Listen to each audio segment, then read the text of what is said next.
പറട്ടെ, നമുക്ക് അല്പനേരം ചിന്തയ്ക്കെടുത്ത സങ്കീർത്തന വേദഭാഗം സങ്കീർത്തനം. ആ സങ്കീർത്തനം നമുക്ക് ചേർന്ന് ഒരുമിച്ച് വായിക്കാം. ബൈബിളുകളുള്ള എല്ലാവരും ബൈബിളുകൾ തുറന്ന് ആ സങ്കീർത്തനം ഒരുമിച്ച് വായിക്കണമെന്ന് ഞാൻ അപേക്ഷിക്കുകയാണ്. നമുക്കെല്ലാവർക്കും ഒരുമിച്ച് വായിക്കാം. സങ്കീർത്തനം 3.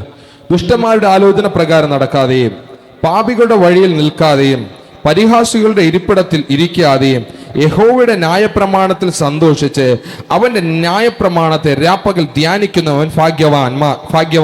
അവൻ ആറ്റരികത്ത് നട്ടിരിക്കുന്നതും തക്കകാലത്ത് ഫലം കായ്ക്കുന്നതും ഇല വാടാർത്തതുമായ വൃക്ഷം പോലെ ഇരിക്കും. അവൻ ചെയ്യുന്നതൊക്കെ സാധിക്കും. ദുഷ്ടന്മാർ അങ്ങനെയല്ല, അവർ കാറ്റുപാറ്റുന്ന പതിർ പോലെ അത്രേ. ആകയാൽ ദുഷ്ടന്മാർ ന്യായവിസ്താരത്തിലും പാപികൾ നീതിമാന്മാരുടെ സഭയിൽ നിവർന്നു നിൽക്കയില്ല. യഹോവ നീതിമാന്മാരുടെ വഴി അറിയുന്നല്ലോ, ദുഷ്ടന്മാരുടെ വഴിയോ നാശകരമാകുന്നു. ചേർന്ന് അവസാനത്തെ വാക്യം ഒന്നുകൂടെ വായിക്കാമോ? യഹോവ നീതിമാന്മാരുടെ വഴി അറിയുന്നല്ലോ, ദുഷ്ടന്മാരുടെ വഴിയോ നാശകരമാകുന്നു. ഹല്ലേലൂയ. ഈ സങ്കീർത്തന വേദഭാഗം നമുക്ക് എല്ലാവർക്കും സുപരിചിതമായ സങ്കീർത്തന വേദഭാഗമാണ്. 1-ാം സങ്കീർത്തനം എന്ന് പറഞ്ഞു കഴിഞ്ഞാൽ ഈ സങ്കീർത്തനം 150 അധ്യായങ്ങൾ വരുന്ന ഈ സങ്കീർത്തനത്തിന്റെ എല്ലാ നിലവാരത്തിലും ഏത് സങ്കീർത്തനം എടുത്താലും ഇതുമായി ഉപമിക്കുവാൻ നമുക്ക് പറ്റും. കാരണം ഹല്ലേലൂയ, ആ സങ്കീർത്തനത്തിലുള്ള ചില കാര്യങ്ങളും ആഴമാകുന്ന മർമ്മങ്ങൾ ഈ സങ്കീർത്തനത്തിൽ കിടപ്പുണ്ട് എന്ന് പറഞ്ഞാൽ ഹല്ലേലൂയ. ഇപ്പൊ 2-ാം സങ്കീർത്തനം എടുത്തു നോക്കിയാലും 3-ാം സങ്കീർത്തനം എടുത്തു നോക്കിയാലും 150 സങ്കീർത്തനം എടുത്തു നോക്കിയാലും ഈ സങ്കീർത്തനവുമായി നമുക്ക് ഉപമിക്കുവാൻ പറ്റും. അപ്പോൾ എല്ലാത്തിന്റെയും കീ ഇവിടെ കിടപ്പുണ്ട്. അപ്പോൾ 1-ാമത്തെ സങ്കീർത്തനം നമ്മൾ വായിക്കുമ്പോൾ നമുക്ക് അവിടെ കാണുവാൻ പറ്റും, ദുഷ്ടന്മാരുടെ ആലോചന പ്രകാരം നടക്കാതെ പാപികളുടെ വഴി നിൽക്കാതെയും പരിഹാസം ഇടപ്പെടുത്തിരിക്കാതെയും യഹോവയുടെ ന്യായപ്രമാണത്തിൽ സന്തോഷിച്ച് അവന്റെ ന്യായപ്രമാണത്തിൽ രാപ്പകൽ ധ്യാനിക്കുന്ന മനുഷ്യൻ ഭാഗ്യവാൻ.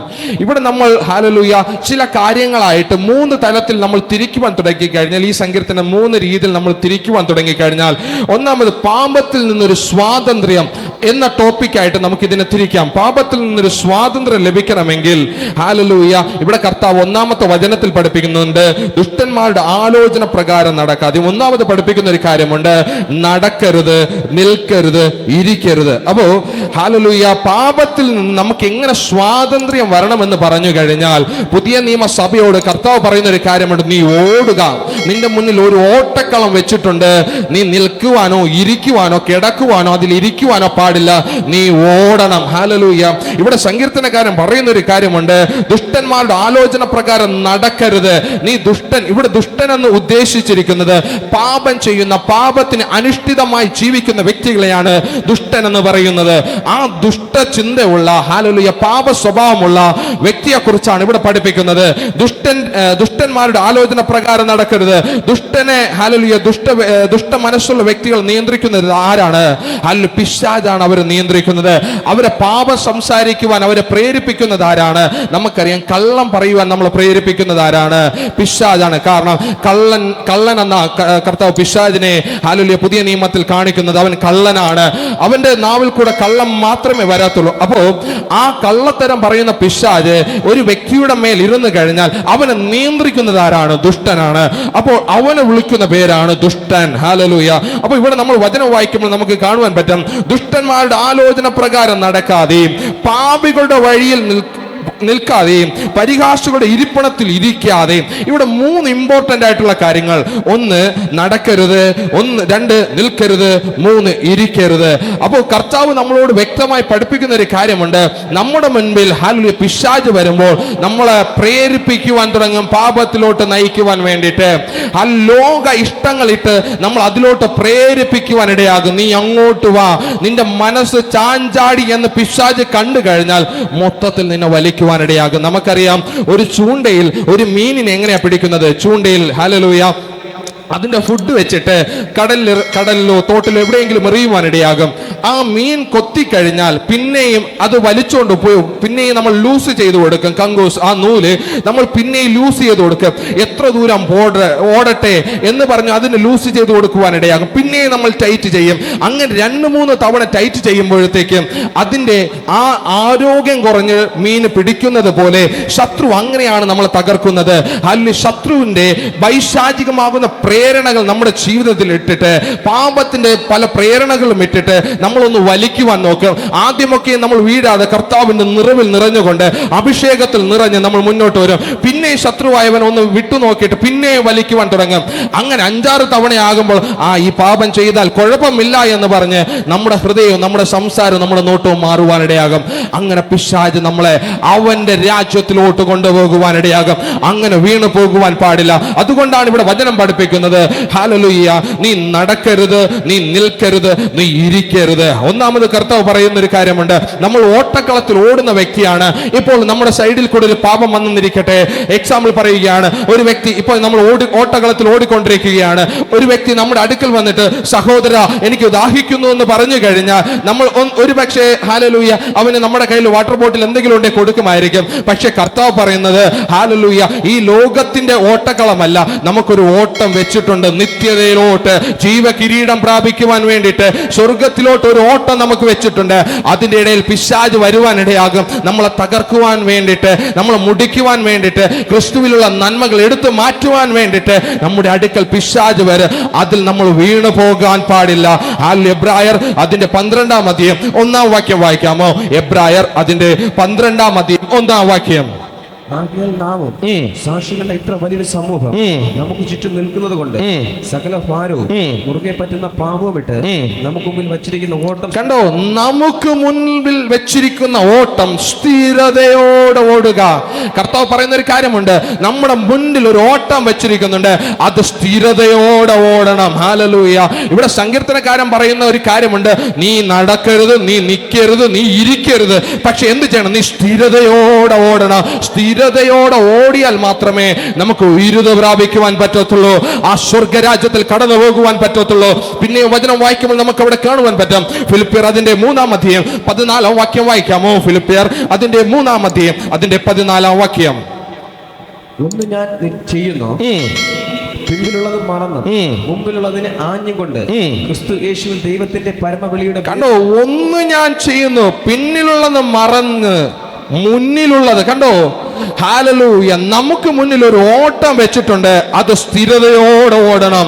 പിന്നിലുള്ള സകലതും മറക്കണം. നമ്മുടെ പിന്നിൽ വരുന്ന പൈശാചിക മണ്ഡലത്തെ നമ്മൾ നോക്കിയിട്ട് മാറി നില്ലെന്ന് പറഞ്ഞ് അതിനെ മാറ്റി നിർത്തണം. അതിനെ മാറ്റി നിർത്തി നമ്മുടെ ഓട്ടം സ്ഥിരതയോടെ ഓടണം. ഒരു പക്ഷേ ഓട്ട സ്ഥിരതയോടെ ഓടുമ്പോൾ നമ്മുടെ ജീവിതത്തിൽ ഒരു പക്ഷെ പ്രശ്നം വരും, വേദന വരും, ശോധന വരും. പക്ഷെ അവിടെ തളർന്നു പോകാതെ ഓടുവാൻ തുടങ്ങിക്കഴിഞ്ഞാൽ, ഇയ്യോബിന്റെ ജീവിതം അവനൊരു ഓട്ടക്കളത്തിലായിരുന്നു. ശത്രുവായവൻ അവനെ പതിർ പോലെ പാറ്റേണ്ടതിന്, അവനെ തകർത്ത് കളയേണ്ടതിന് കർത്താവിന്റെ അടുക്കൽ ആലോചനയുമായി പോയി.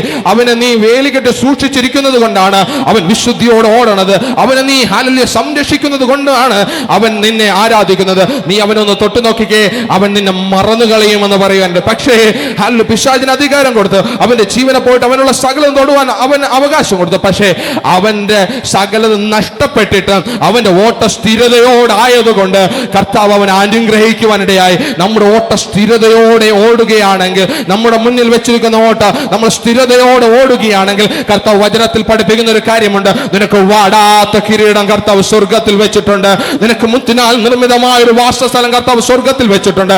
അതിൽ കയറി പ്രവേശിക്കുവാൻ കർത്താവ് നമ്മളെ സഹായിക്കും. അങ്ങനെയാണെങ്കിൽ വചനം വായിക്കുമ്പോൾ 1 കൊരിന്ത്യർ അതിന്റെ 9-ാം അധ്യായം 29-ാം വാക്യം വായിക്കാം. 1 കൊരിന്ത്യർ അതിന്റെ 9-ാം അധ്യായം 29-ാം വാക്യം. 1 കൊരിന്ത്യർ 9:29 ലാസ്റ്റത്തെ വാക്യം. മറ്റുള്ളവരോട് പ്രസംഗിച്ച ശേഷം ഞാൻ തന്നെ കൊള്ളുന്നതിനായി പോകാതിരിക്കേണ്ടതിന് എന്റെ ശരീരം ദണ്ഡിപ്പിച്ച് അടിമയാക്കുക ചെയ്യുന്നത്. അപ്പോ ഹല്ലേലൂയ, അവിടെ വചനം പഠിപ്പിക്കുന്ന ഒരു കാര്യമുണ്ട്. ഹല്ലേലൂയ, അവനെ ദണ്ഡിപ്പിച്ച് അടിമയാക്കുന്നു. അങ്ങനെയാണെങ്കിൽ ക്രിസ്തുവിന്റെ രാജ്യത്തിലോട്ട് ഓടുവാൻ പോകുന്ന ഒരു വ്യക്തിക്ക് വളരെ പ്രയാസം വരും, പ്രശ്നം വരും. പക്ഷേ കർത്താവിന്റെ കൃപയിൽ നമ്മൾ ആശ്രയം വെക്കുന്നുവെങ്കിൽ, കർത്താവിന്റെ അഭിഷേകത്തിൽ നമ്മൾ ആശ്രയം വെക്കുന്നുവെങ്കിൽ, അവിടെ ദൈവത്തിന്റെ മഹത്വം നമ്മുടെ മേൽ വെളിപ്പെട്ടു വരുവാനിടയാകും. അവിടെ പിശാചല്ല നമ്മളെ അടിമപ്പെടുത്തുന്നത്, കർത്താവ് നമ്മളെ ഹല്ലേലൂയ നിയന്ത്രിക്കുവാൻ തുടങ്ങും. ലോകമല്ല നമ്മൾ അടിമപ്പെടുത്തുന്നത്, കർത്താവ് നമ്മളെ അടിമപ്പെടുത്തുവാനിടയാകും. പിന്നെ നമ്മൾ വായിക്കുമ്പോൾ സദൃശവാക്യം അതിന്റെ 4-ാം അധ്യായം 14-15 വാക്യം വായിക്കാം. സദൃശവാക്യം അതിന്റെ 4-ാം അധ്യായം 14-15 വാക്യം. സദൃശവാക്യം അതിന്റെ 4-ാം അധ്യായം 14-15 വാക്യം. ദുഷ്ടന്മാരുടെ പാതയിൽ നീ ചെല്ലരുത്, ദുർജനത്തിന്റെ വഴിയിൽ നടക്കേമരുത്, അതിനോട് അകന്നു നിൽക്ക, അതിൽ നടക്കരുത്, അത് വിട്ടുമാറി കടന്നു പോകാം. ഇവിടെ വചനം പഠിപ്പിക്കുന്ന ഒരു കാര്യമുണ്ട്. ദുഷ്ടന്മാരുടെ പാതയിൽ നീ ചെല്ലരുത്, ദുർജനത്തിന്റെ വഴിയിൽ നടക്കുകയും അരുത്, അതിനോട് അകന്നു നിൽക്കുക. അവിടെ വചനം പഠിപ്പിക്കുന്ന ഒരു കാര്യമുണ്ട്. അതിനോട് അകന്നു നിൽക്കുക. അതിന്റെ അടുത്ത് പോയാലാണ് നമ്മൾ വീണു പോകുന്നത്.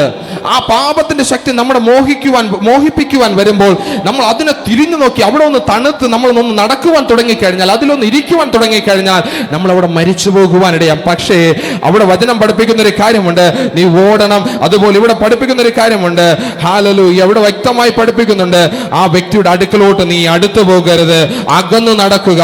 അതുകൊണ്ട് ഇന്ന് പകൽക്കാലം കർത്താവ് നമ്മളോട് വ്യക്തമായി പഠിപ്പിക്കുന്ന ഒരു കാര്യമുണ്ട്.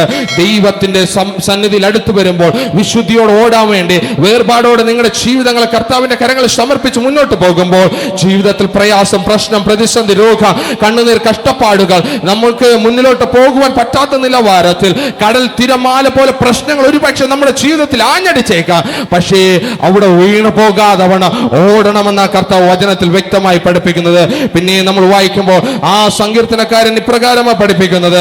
ആ സങ്കീർത്തനം നമ്മൾ വായിക്കുമ്പോൾ ദുഷ്ടന്മാരുടെ ആലോചന പ്രകാരം നടക്കാതെ, പാപികളുടെ വഴി നിൽക്കാതെ, പരിഹാസികളുടെ ഇരിപ്പിടത്തിരിക്കാതെ യഹോവയുടെ ന്യായപ്രമാണത്തിൽ സന്തോഷിച്ച് അവന്റെ ന്യായപ്രമാണത്തിൽ രാപ്പകൽ ധ്യാനിക്കുന്ന മനുഷ്യൻ ഭാഗ്യവാൻ. അവിടെ ഇപ്രകാരമാണ് പഠിപ്പിക്കുന്നത്, അവന്റെ ന്യായപ്രമാണത്തിൽ രാപ്പകൽ ധ്യാനിക്കുന്ന മനുഷ്യൻ, ഹല്ലേലൂയ, അവനാണ് ഭാഗ്യവാൻ. കർത്താവിന്റെ വചനത്തിന്റെ മുൻപാകെ വിറയലോടെ, ഹല്ലേലൂയ, കർത്താവ് അങ്ങ് മാത്രം മതി, അങ്ങ് മാത്രം മതി, അങ്ങ് മാത്രം മതി എന്ന് പറഞ്ഞ് കർത്താവിന്റെ സന്നിധിയിൽ വീഴുന്ന വ്യക്തിയുണ്ടോ? കർത്താവിന്റെ വചനത്തിന്റെ മുൻപാകെ വിറയ്ക്കുന്ന വ്യക്തിയുണ്ടോ? കർത്താവിന്റെ വചനത്തിന്റെ മുൻപാകെ വീഴുന്ന വ്യക്തിയുണ്ടോ? അവനെ കർത്താവ് അനുഗ്രഹിക്കുവാനിടയാകും. ഇവിടെ വചനം പഠിപ്പിക്കുന്നത് പോലെ യഹോവയുടെ ന്യായപ്രമാണത്തിൽ സന്തോഷിച്ച് അവന്റെ ന്യായപ്രമാണത്തിൽ രാപ്പകൽ ധ്യാനിക്കുന്ന വ്യക്തി, ഹല്ലേലൂയ, ഞാൻ നിങ്ങളോട് ചോദിക്കട്ടെ, കർത്താവിന്റെ ന്യായപ്രമാണത്തിൽ ഹല്ലേലൂയ രാപ്പകൽ ധ്യാനിക്കുവാൻ നമ്മളെ കൊണ്ട് പറ്റുന്നുണ്ടോ? ഇല്ല എങ്കിൽ ഇന്ന് പകൽക്കാലം കർത്താവിനോട് പറയണം, അപ്പാ എന്റെ ജീവിതത്തിൽ വീഴ്ചകളുണ്ട്, എന്റെ ജീവിതത്തിൽ കുറവുകളുണ്ട്, അങ്ങയുടെ ന്യായപ്രമാണത്തെ ധ്യാനിക്കുവാനോ അങ്ങയുടെ വചനപ്രകാരം ജീവിപ്പാനോ എന്നെ കൊണ്ട് പറ്റുന്നില്ല. അതിനുവേണ്ടി അവിടുത്തെ ശക്തി എന്റെ മേൽ പകരണമേ എന്ന് കർത്താവിനോട് പറഞ്ഞു കഴിഞ്ഞാൽ കർത്താവ് അവിടെ നമ്മളെ സഹായിക്കുവാൻ കർത്താവ് സർവശക്തനാണ്. പിന്നെ നമ്മൾ വചനം വായിക്കുമ്പോൾ മൂന്നാം വാക്യം ഇങ്ങനെയാ പഠിപ്പിക്കുന്നത്, അവൻ ആറ്റിരിക്കുന്നത് നട്ടിരിക്കുന്നത് തക്ക കാലത്ത് ഫലം കായ്ക്കുന്നത് ഇല വാടാത്തതുമായ വൃക്ഷം പോലെ ഇരിക്കും, അവൻ ചെയ്യുന്നതൊക്കെ സാധിക്കും. ഹല്ലേലൂയ, അവിടെ വചനം ഇപ്രകാരമാണ് പഠിപ്പിക്കുന്നത്, അവൻ ഹല്ലേലൂയ ആറ്റരികത്ത് നട്ടിരിക്കുന്നതും തക്കകാലത്ത് ഫലം കായ്ക്കുന്നതും ഇല വാടാത്തതുമായ വൃക്ഷം. മൂന്ന് കാര്യങ്ങൾ നമ്മൾ ഇവിടെ കാണുവാൻ പറ്റും. ഹല്ലേലൂയ, കർത്താവിന്റെ വചനം ധ്യാനിക്കുന്ന വ്യക്തി, കർത്താവിന്റെ വഴിയെ നടക്കുന്ന വ്യക്തി, ഹല്ലേലൂയ, കർത്താവിന്റെ ഹിതം അറിഞ്ഞ് ഓടുന്ന വ്യക്തിയുടെ ഹല്ലേലൂയ മൂന്ന് സ്വഭാവങ്ങളാണ് ഇവിടെ കാണുന്നത്. അവൻ ആറ്റരികത്ത് നട്ടിരിക്കുന്നതും തക്കകാലത്ത് ഫലം കായ്ക്കുന്നതും ഇല വാടാത്തതുമായ വൃക്ഷം പോലെ. ഹല്ലേലൂയ, ക്രിസ്തുവിൽ നട്ടിരിക്കുന്ന ഒരു വൃക്ഷമുണ്ടോ അതിൽ എപ്പോഴും ഫലം കായ്ക്കും. സീസണിലും അൺസീസണിലും എപ്പോഴും ഫലം കായ്ക്കണമെങ്കിൽ നീ ക്രിസ്തുവിലാണ് വളരുന്നതെങ്കിൽ, നീ ക്രിസ്തുവിലാണ് ജീവിക്കുന്നതെങ്കിൽ എപ്പോഴും ഫലം കായ്ക്കുന്ന വ്യക്തിയായി മാറുവാനിടയാകും. നമുക്കറിയാം, പുതിയ നിയമത്തിൽ നമ്മൾ വായിച്ചു വരുമ്പോൾ കർത്താവ് ഒരു അത്തിയുടെ മൂട്ടിൽ ചെന്ന് നിന്നിട്ട് അതിൽ ഒത്തിരി ഇല ഉണ്ടായിരുന്നു. കർത്താവ് വിചാരിച്ചു, ഇല ഉണ്ടല്ലോ, ഇത്രയും ഇലയുണ്ടല്ലോ, അതിൽ അത്തിപ്പഴം കാണുമെന്ന് കരുതി അതിന്റെ മൂട്ടിൽ പോയി നിന്ന് അത്തി നോക്കുവാൻ, ആ പഴം നോക്കുവാനിടയാ. പക്ഷേ അതിൽ ഇല മാത്രമേ ഉണ്ടായിരുന്നുള്ളൂ, അതിൽ പഴമില്ലായിരുന്നു. കർത്താവ് പറഞ്ഞു, ഹല്ലേലൂയ, നീ കരിഞ്ഞു പോകട്ടെ, നീ പട്ടുപോകട്ടെ. അങ്ങനെയാണെങ്കിൽ നമ്മുടെ ജീവിതത്തിൽ ഫലമില്ല എങ്കിൽ നഷ്ടപ്പെട്ടു പോകുവാനിടയാകും. ഹല്ലേലൂയ, തീക്കിരയായി പോകുവാനിടയാകും. കർത്താവിന്റെ സന്നിധിയിൽ നമ്മൾ വേർപാടോടെ വിശുദ്ധിയോടെ, കർത്താവെ അങ്ങിൽ ജീവിപ്പ എന്നൊന്ന് സഹായിക്കണമേ. ഇവിടെ സങ്കീർത്തനക്കാരൻ പഠിപ്പിക്കുന്നത് പോലെ ആറ്റരികത്ത് നട്ടിരിക്കുന്നത് തക്ക കാലത്ത് ഫലം കായ്ക്കുന്നത് ഇല വാടാത്തതുമായ വൃക്ഷം പോലെ ഇരിക്കണമെങ്കിൽ നമ്മൾ ജീവിക്കേണ്ടത് കർത്താവിലാണ്. ആ കർത്താവിലാണ് നമ്മൾ വളരേണ്ടത്, ആ കർത്താവിലാണ് നമ്മൾ നടക്കേണ്ടത്. അത് എപ്പോഴും ഫലം കായ്ച്ചുകൊണ്ടിരിക്കും. വേദന നമ്മൾ മൂടുമ്പോൾ അവിടെയും ഫലം കായ്ക്കും, ശോധന നമ്മൾ മൂടുമ്പോൾ അവിടെയും ഫലം കായ്ക്കും, രോഗത്തിന്റെ നടുവിൽ അവിടെയും ഫലം കായ്ക്കും. ഈ ഭൂമിയിൽ എന്ത് പ്രതികൂലം നമ്മുടെ ജീവിതത്തിൽ ആഞ്ഞടിച്ചാൽ അവിടെയും ഫലം കായ്ക്കുന്ന ഒരു വ്യക്തിയായി നമ്മൾ മാറുവാനിടയാകും. പൗലോസ് അപ്പോസ്തലന്റെ ജീവിതത്തിൽ നോക്കിക്കഴിഞ്ഞാൽ കാരാഗ്രഹത്തിൽ കിടന്ന സമയത്ത് ഫിലമോന് ലേഖനം എഴുതുകയാണ്, ഒരു കത്ത് എഴുതുകയാണ്. അവൻ പറഞ്ഞൊരു കാര്യമുണ്ട്, അവന്റെ സഭയിൽ ഒരു വ്യക്തിയുണ്ട്. ആദ്യം വായിക്കുമ്പോൾ നമുക്ക് അവിടെ കാണുവാൻ പറ്റും, അവന്റെ ജീവിതത്തിൽ ഒരു ചെറിയൊരു പാപം വന്നുപോയി, അവൻ മോഷ്ടിച്ചു എന്നാണ് ചരിത്രകാരന്മാർ പറയുന്നത്. അങ്ങനെ ജയിലിൽ വരുവാനിടയായി, തടവിൽ വരുവാനിടയായി. അപ്പോൾ ആ വ്യക്തിക്ക് വേണ്ടി പറയുന്നൊരു കാര്യമുണ്ട്, ഹല്ലേലൂയ ഹല്ലേലൂയ, ഇവൻ ഇതുവരെ ലോകത്തിന്റെ വ്യക്തിയായിരുന്നു, ഇന്നു മുതൽ അവൻ ക്രിസ്തുവിന്റെ വ്യക്തിയാണ്. നമ്മൾ വായിക്കുമ്പോൾ, ആ ലേഖനം വായിക്കുമ്പോൾ, ആ അധ്യായം വായിക്കുമ്പോൾ നമുക്ക് വ്യക്തമായി കാണുവാൻ പറ്റും. അങ്ങനെയാണെങ്കിൽ ഇന്ന് പകൽക്കാലം ആ വ്യക്തിയുടെ ജീവിതത്തിൽ കാരാഗ്രഹത്തിന്റെ അടിത്തട്ടിൽ കിടന്നപ്പോൾ അവന്റെ ജീവിതത്തിൽ ഉളവായ ഒരു ഫലമുണ്ടായിരുന്നു. ഒരു വ്യക്തി ക്രിസ്തുവിലോട്ട് നേടുവാനുള്ള ഫലമായിരുന്നു. നമ്മുടെ ജീവിതത്തിൽ എങ്ങനെയാണ്? നമ്മുടെ ജീവിതത്തിൽ ഒരു കാരാഗ്രഹം വന്ന് നോക്കട്ടെ, ഒരു പ്രശ്നം വന്ന് നോക്കട്ടെ, നമ്മൾ അപ്പോഴേ തളർന്നു പോകും. ഞാൻ ആരാധിച്ചിട്ട്, ഞാൻ ഈ ദൈവത്തെ വിളിച്ചപേക്ഷിച്ചിട്ട് എനിക്ക് ഒന്നും ലഭിച്ചില്ലല്ലോ, എനിക്ക് കാരാഗ്രഹമാണല്ലോ, അടിയാണല്ലോ, ഞെരുക്കമാണല്ലോ എന്ന് പറഞ്ഞ് നമ്മൾ കർത്താവിനെ തള്ളി പറയുവാനിടയാകും. പക്ഷേ ഇവിടെ വചനം വായിക്കുമ്പോൾ നമുക്ക് വ്യക്തമായി കാണുവാൻ പറ്റും, അവൻ ആറ്റരികത്ത് നട്ടിരിക്കുന്നതും തക്ക കാലത്ത് ഫലം കായ്ക്കുന്നതും ഇലവാടാത്തതുമായ വൃക്ഷം പോലെ ഇരിക്കും. നമ്മൾ എങ്ങനെയുള്ള വ്യക്തിയാണ്? ഹല്ലേലൂയ. ലോകത്തിലുള്ള വ്യക്തികൾ കാണുമ്പോൾ ഒത്തിരി ഇല ഉണ്ടായിട്ട് ഒരു കാര്യവുമില്ല, അതിൽ ഫലം വേണം, ആ ഫലം നിലനിൽക്കണം. ഹല്ലേലൂയ. ആ അത്തിമരത്തിൽ ഒത്തിരി ഇല ഉണ്ടായിരുന്നു, ലോകത്തിലുള്ള വ്യക്തികൾ കാണുമ്പോൾ അത് തഴച്ചു നിൽപ്പുണ്ട്, അത് വളർന്നു നിൽപ്പുണ്ട്, അതിൽ സ്വഭാവം ഫലത്തിൽ കൂടെ. ഹല്ലേലൂയ. എങ്ങനെയാ ഒരു വ്യക്തിയുടെ സ്വഭാവം അറിയുന്നത്? ക്രിസ്തുവിന്റെ സ്വഭാവം എങ്ങനെ അറിയുന്നത്? അവന്റെ ഫലത്തിൽ കൂടെയാണ്. അതിൽ ഫലം കാച്ചില്ല എങ്കിൽ, അല്ല അത് തൊഴിഞ്ഞു പോകുന്നുവെങ്കിൽ, ആ കർത്താവിന്റെ ഫലത്തിൽ ജീവിക്കുവാൻ നമ്മളെ കൊണ്ട് പറ്റുന്നില്ല എങ്കിൽ, ഇന്ന് പകൽക്കാലം കർത്താവിന്റെ കരങ്ങൾ വിട്ടുകൊടുത്തിട്ട് പറയണം, അപ്പൊ എന്നെ കൊണ്ട് പറ്റുന്നില്ല, അവിടുത്തെ ഹിതം പോലെ എന്നെ നടത്തണമേ, അവിടുത്തെ അഭിഷേകത്താൽ എന്നെ നിറയ്ക്കണമേ, അവിടുത്തെ സാന്നിധ്യത്താൽ എന്നെ ഒന്ന് നിറയ്ക്കണമേ. ഈ ലോകത്തിന്റെ ശബ്ദം നമ്മൾ കേൾക്കുവാൻ തുടങ്ങിക്കഴിഞ്ഞാൽ, ലോകത്തിന്റെ വാക്ക് നമ്മൾ കേൾക്കുവാൻ തുടങ്ങിക്കഴിഞ്ഞാൽ നമ്മൾ പരാജയപ്പെട്ടു പോകുവാനിടയാകും. നമുക്കറിയാം, പഴയ നിയമം നമ്മൾ വായിക്കുമ്പോൾ ശൗലിന്റെ കഴുതയെ നഷ്ടപ്പെട്ടപ്പോൾ അവൻ അതിനെ അന്വേഷിക്കുവാൻ അലഞ്ഞു നടക്കുവാൻ തുടങ്ങി. പഴയ നിയമം നമ്മൾ വായിക്കുമ്പോൾ വ്യക്തമായി കാണുവാൻ പറ്റും, അവൻ അലഞ്ഞു നടക്കുവാൻ തുടങ്ങി. അവന്റെ കൂടെ ഇരുന്ന് സഹഭൃത്യം പറഞ്ഞു, നമുക്ക് ആലോചന ശമൂവേലിനോട് ചോദിക്കാം. അങ്ങനെ ശമൂവേലിന്റെ അടുത്ത് അവൻ ആലോചനയ്ക്ക് പോകുവാനിടയായി. അവിടെ വചനം ഇപ്രകാരമാണ് പഠിപ്പിക്കുന്നത്, ഹല്ലേലൂയ, അവൻ വഴി പറഞ്ഞു തരുമല്ലോ, അവൻ ഹല്ലേലൂയ നേരായ വഴി, ഹല്ലേലൂയ നാം പോകേണ്ട വഴി അവൻ കാണിച്ചു തരുമെന്ന് അവൻ പറയുവാനിടയായി. കാരണം എന്താണ്? നമ്മൾ ക്രിസ്തുവിനോട്, ദൈവത്തോട് നമ്മൾ ആലോചന ചോദിച്ചു കഴിഞ്ഞാൽ, നമ്മുടെ ആലോചന കർത്താവിനോടാണ് ചോദിക്കുന്നതെങ്കിൽ കർത്താവ് നേരെയുള്ള വഴി പറഞ്ഞു തരും. ഒരിക്കലും പാപത്തിൽ കൊണ്ട് തള്ളിവിടുന്ന വഴിയല്ല കർത്താവ് നമുക്ക് പറഞ്ഞു തരുന്നത്. കർത്താവ് പറഞ്ഞു തരുന്നത് ഹല്ലേലൂയ നേരായിട്ടുള്ള വഴിയായിരിക്കും. ഇന്ന് പകൽക്കാലം നമുക്കറിയാം, പഴയ നിയമം വായിക്കുമ്പോൾ യോസേഫിന്റെ ജീവിതം നമുക്ക് കാണാപാഠമാണ്.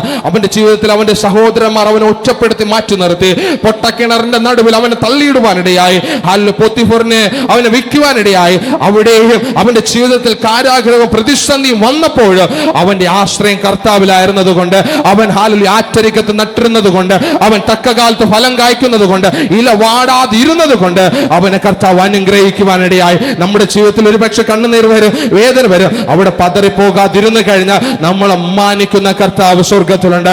കർത്താവ് മാനിക്കുക തന്നെ ചെയ്യും. ഇവിടെ വചനം വായിക്കുമ്പോൾ നമുക്ക് അവിടെ വ്യക്തമായി കാണുവാൻ പറ്റും, ഹല്ലേലൂയ ദുഷ്ടന്മാർ അങ്ങനെയല്ല, അവർ കാറ്റുപാറ്റുന്ന പതിർ പോലെ യാത്രേ. ആകൽ ദുഷ്ടന്മാരായ വിസ്താരത്തില് പാപികൾ നീതിമാന്മാരുടെ സഭയിൽ നിവർന്നേക്കല്ല, യഹോവ നീതിമാന്മാരുടെ വഴി അറിയുന്നല്ലോ, ദുഷ്ടന്മാരുടെ വഴിയോ നശകരമാകുന്നു. ഹല്ലേലൂയ. അങ്ങനെയാണെങ്കിൽ ഇന്ന് പകൽക്കാലം ലൂക്കോസ് അതിന്റെ 3-ാം അധ്യായം അതിന്റെ 17-ാം വാക്യം ഒന്ന് വായിക്കാമോ? ലൂക്കോസ് അതിന്റെ 3-ാം അധ്യായം 17-ാം വാക്യം, ലൂക്കോസ് അതിന്റെ 3-ാം അധ്യായം 17-ാം വാക്യം ഒന്ന് വായിക്കാമോ? അവന് വീശുമുറം കയ്യിലുണ്ട്, അവൻ കളത്തെ മുറ്റും വെടിപ്പാക്കി ഗോതമ്പ് കളപ്പുരയിൽ കൂട്ടിവെക്കും, പതിർക്കെടാത്ത തീയിലിട്ട്. ഹല്ലേലൂയ. അവിടെ പതിർക്കെടാത്ത തീയിലിട്ട് ചുട്ടുകളയുവാനിടയാകും. കർത്താവിന്റെ കരങ്ങളിൽ വീശുമുറമുണ്ട്. ഇവിടെ വചനം വായിക്കുമ്പോൾ ദുഷ്ടന്മാർ അങ്ങനെയല്ല, അവർ കാറ്റുപറ്റുന്ന പതിർ പോലെ അത്രേ. ആകൽ ദുഷ്ടന്മാർ ന്യായവിസ്താര സഭയിലും പാപികൾ നീതിമാന്മാരുടെ സഭയിലും നിവർന്നു നിൽക്കില്ല. എന്നാൽ ഹല്ലേലൂയ യഹോവ നീതിമാന്മാരുടെ വഴി അറിയുന്നല്ലോ. ഹല്ലേലൂയ. കർത്താവ് പാറ്റുന്നൊരു ദിവസമുണ്ട്. നല്ലതിനെ കളപ്പുരയിൽ ശേഷിച്ചു വെച്ചിട്ട് ദുഷ്ടതയുള്ള പാപം നിറഞ്ഞ വ്യക്തികൾ തീ കുണ്ടിലിടുന്ന ഒരു സമയമുണ്ട്. ആ തീയിൽ വീണു പോകാതിരിക്കണമെങ്കിൽ, കർത്താവിന്റെ സന്നിധിയിൽ വിശുദ്ധിയോടെ ജീവിക്കണമെങ്കിൽ നമ്മളെ തന്നെ കർത്താവിന്റെ കരങ്ങളിൽ കൊടുത്തേ പറ്റത്തുള്ളൂ. എപ്പോഴും ഫലം കായ്ച്ചുകൊണ്ടിരിക്കുന്ന വ്യക്തിയായി, ക്രിസ്തുവിൽ നട്ടിരിക്കുന്ന വ്യക്തി, ഒരിക്കലും വാടാത്ത വ്യക്തിയായി നമ്മൾ ഓരോരുത്തരെയും കർത്താവ് മാറ്റട്ടെ. ഇവിടെ 6-ാം വാക്യം പഠിപ്പിക്കുന്നത് പോലെ, യഹോവ നീതിമാന്മാരുടെ വഴിയെറിയുന്നു, ദുഷ്ടന്മാരുടെ വഴിയോ നശകരമാകുന്നു. യഹോവ നീതിമാന്മാരുടെ വഴിയെറിയുന്നു, ദുഷ്ടന്മാരുടെ വഴി നശകരം. നമ്മുടെ വഴി കർത്താവ് കർത്താവ് അറിയുന്നുണ്ട്. കർത്താവാണ് നമ്മളെ നടത്തുന്നതെങ്കിൽ, കർത്താവാണ് നമ്മുടെ കരം പിടിച്ചിരിക്കുന്നതെങ്കിൽ, ഹല്ലേലൂയ, സകല വഴിയിൽ കൂടെ വിശുദ്ധിയോടെ വേർപാടോടെ കർത്താവിന്റെ ഹിതത്തിനൊത്തവണ്ണം കർത്താവ് നമ്മുടെ കരം പിടിച്ച് നടത്തുവാനിടയാകും. യോബിന്റെ പുസ്തകം 23 10 വാക്യം കൊടുത്ത് വായിക്കാം. യോബിന്റെ പുസ്തകം അതിന്റെ 23 അതിന്റെ 10 വാക്യം. എന്നാൽ ഞാൻ നടക്കുന്ന വഴി അവൻ അറിയുന്നു, എന്നെ ശോധന കഴിച്ചാൽ ഞാൻ പൊന്നുപോലെ പുറത്തു വരും. കണ്ടോ, യോബ് പറയുന്ന ഒരു കാര്യമാണ്. എന്നാൽ ഞാൻ നടക്കുന്ന വഴി അവൻ അറിയുന്നു, എന്നെ ശോധന കഴിച്ചാൽ ഞാൻ പൊന്നുപോലെ പുറത്തു വരും. നമ്മുടെ ജീവിതത്തിൽ ഒരു ശോധന കഴിക്കുന്നത്, കർത്താവ് ശോധന കഴിക്കുന്നത് പൊന്നുപോലെ പുറത്തു കൊണ്ടുവരുവാനാണ്. എപ്പോഴും ഫലം കായ്ക്കുവാൻ വേണ്ടിയിട്ടാണ്. ആ ഫലം തൊഴിഞ്ഞു പോകാൻ വേണ്ടിയിട്ടല്ല, അത് നിലനിൽക്കാൻ വേണ്ടിയിട്ടാണ്. ഹല്ലേലൂയ. അങ്ങനെയാണെങ്കിൽ നമ്മുടെ ജീവിതത്തിൽ ഒരു ശോധന വരുമ്പോൾ നിങ്ങൾ ചിന്തിച്ചു കൊള്ളണം, എൻ്റെ കർത്താവ് പൊന്നുപോലെ പുറത്തു കൊണ്ടുവരുവാൻ വേണ്ടിയിട്ടാണ്. ഹല്ലേലൂയ. ഒത്തിരി വ്യക്തികളോട് വചനം പറയുവാൻ വേണ്ടിയിട്ടാണ്. ഹല്ലേലൂയ. ഇതുപോലെ പ്രശ്നത്തിൽ കിടക്കുന്ന, ഇതുപോലെ ഭാരം അനുഭവിക്കുന്ന ആ വ്യക്തി ക്രിസ്തുവിലോട്ട് അടുപ്പിക്കുവാൻ വേണ്ടിയിട്ടാണ് എൻ്റെ ജീവിതത്തിൽ ഒരു ശോധന വരുന്നത്. അതിൽ കൂടെ കടന്നു പോകുമ്പോൾ നമ്മൾ കർത്താവിനെ പഴിക്കുകയും ദുഷിക്കുകയും അല്ല ചെയ്യേണ്ടത്, നമ്മൾ കർത്താവിൽ സന്തോഷിക്കണം. ഹല്ലേലൂയ. അവിടെ പൗലോസും ഹല്ലേലൂയ ശീലാസും പറഞ്ഞൊരു കാര്യമാണ്, ഞാൻ സങ്കീർത്തനങ്ങളാലും സ്തുതികളാലും ആത്മീക ഗീതങ്ങളാലും കർത്താവിനെ ആരാധിക്കും. അങ്ങനെയാണെങ്കിൽ പ്രശ്നം വരുമ്പോൾ നമ്മൾ എന്ത് ചെയ്യണം? ഇറങ്ങിയിരിക്കണമോ? കരഞ്ഞ് തളരണമോ? സങ്കീർത്തനങ്ങളാലും സ്തുതികളാലും കർത്താവിനെ പാടി മഹത്വപ്പെടുത്തുന്നവരായിരിക്കണം. ഇന്ന് പകൽക്കാലം അതിനുവേണ്ടി കർത്താവ് നമ്മൾ ഓരോരുത്തരെയും ഒരുക്കുമാറാകട്ടെ.